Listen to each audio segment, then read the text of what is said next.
रामाय रामभद्राय रामचन्द्राय वेधसे रघुनाथाय नाथाय सीतायाः पतये नमः।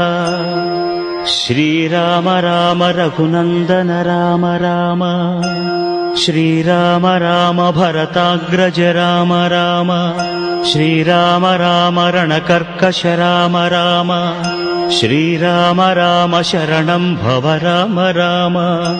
श्रीरामचन्द्र चरणौ मनसा स्मरामि श्रीरामचन्द्र चरणौ वचसा गृह्णामि श्रीरामचन्द्र चरणौ शिरसा नमामि श्रीरामचन्द्र चरणौ शरणं प्रपद्ये।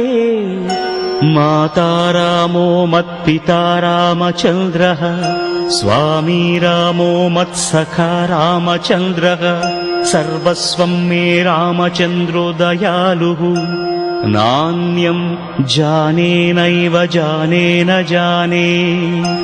दक्षिणे लक्ष्मणो यस्य वामे च जनकात्मजा पुरतो मारुतिर्यस्य तं वन्दे रघुनन्दनम्।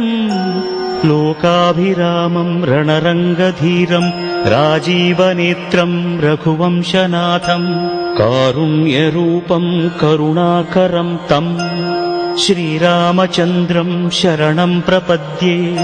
मनोजवं मारुततुल्यवेगं जितेन्द्रियं बुद्धिमतां वरिष्ठं वातात्मजं वानरयूथमुख्यं श्रीरामदूतं शरणं प्रपद्ये।